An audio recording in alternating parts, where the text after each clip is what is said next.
Sesaat lagi Anda akan menyaksikan Hitam Putih yang dipersembahkan oleh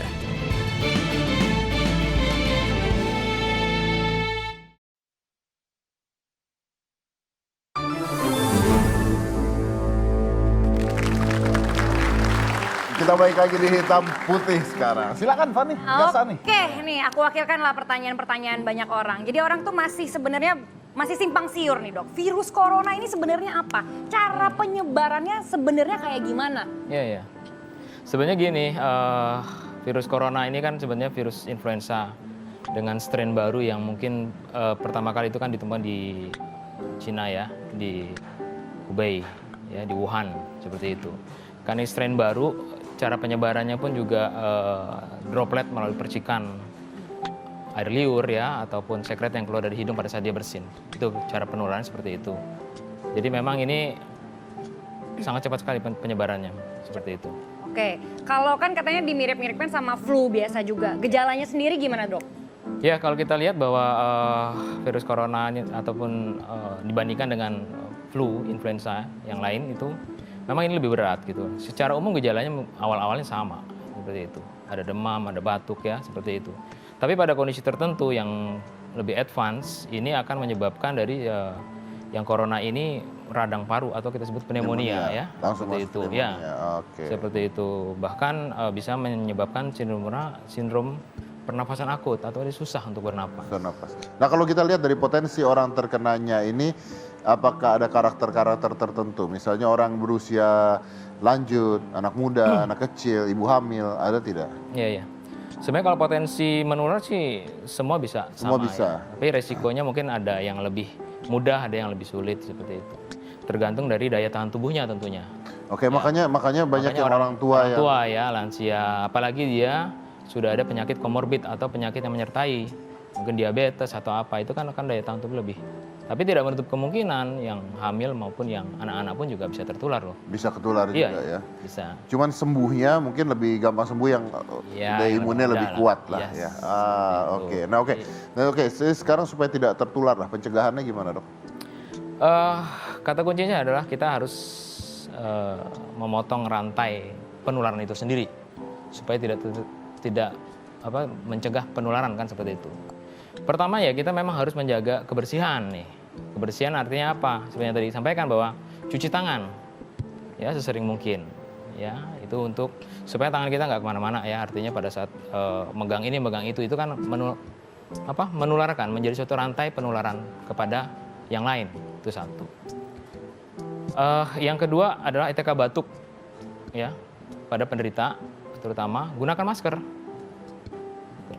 Kalau udah batuk ya? Ya artinya udah ada gejala ya. Udah ada artinya gejala, Oke. Masa batuk juga di depan orang kan enggak. Iya. Jadi kalau kita udah punya gejala corona itu yang kita lakukan salah satunya itu? Iya. Oke, Terus yang apalagi? ketiga adalah berupaya untuk meningkatkan daya tahan tubuh.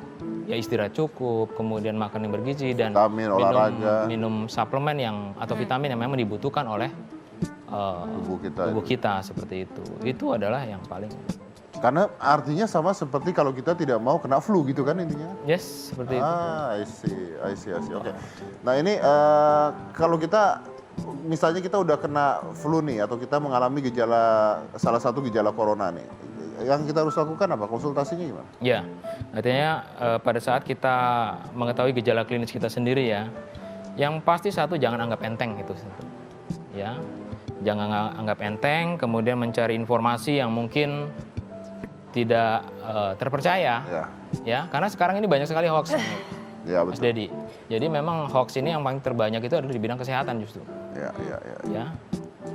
ya kita harus upayakan untuk berkonsultasi kepada dokter terdekat atau menggunakan aplikasi Halodoc. Di Nah situ kan ada orang tuh takut ke dokter juga gara-gara nanti gua nggak sakit ke dokter banyak pasien gua jadi sakit. Takut ketularan ya? Kan ada aplikasi Halodoc nih. Di situ kan ada 20.000 dokter ya yang bisa memberikan penjelasan, bisa ditanyakan oleh pasien ya terkait dengan konsultasi terkait dengan corona seperti itu. Dan Tapi ini dokter-dokter yang ada di sini paham tentang corona dan sebagainya ya? oh iya paham, mereka sudah dilatih pengetahuannya sesuai dengan apa yang sudah dikeluarkan oleh standar oleh Kementerian Kesehatan, mereka semua sudah dilatih. Bahkan pasien pun kalau memang memerlukan obat maupun vitamin pun juga sebetulnya dengan aplikasi ini sebetulnya bisa diantar langsung loh ke rumah itu. Oke, jadi Ya. konsultasinya langsung bisa, Yes. obat juga bisa langsung pesan di sana, Ya, bisa langsung diantar ke rumah Ya, tanpa harus keluar dari rumah. ya kira-kira begitu. Oke, baik, terima kasih banyak dokter. Terima kasih banyak. Ya, sekali lagi kita tidak perlu terlalu panik ya Iya, tentang adanya corona ini. Karena tadi kita habis ngomong juga nanti gara-gara panik akhirnya waspada kita hilang, yang ada malah ribut, ricuh, riuh, Iya. jarah gitu ya. Akhirnya bukan corona nih yang dilakukan ada efek sampingnya lebih besar lagi, collateral damage-nya jadi besar. Dan kita nggak perlu terlalu ketakutan.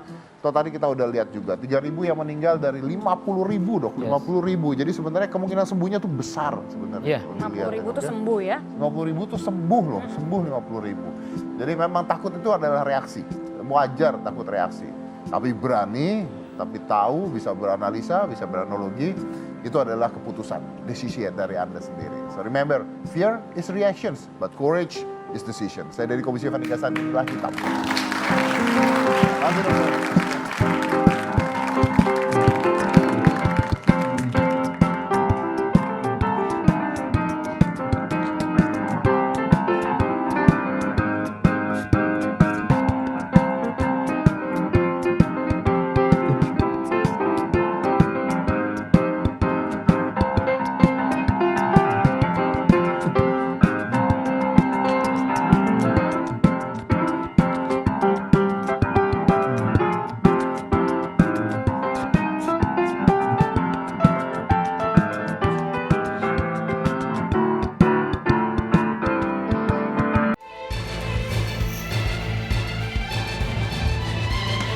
Terima kasih.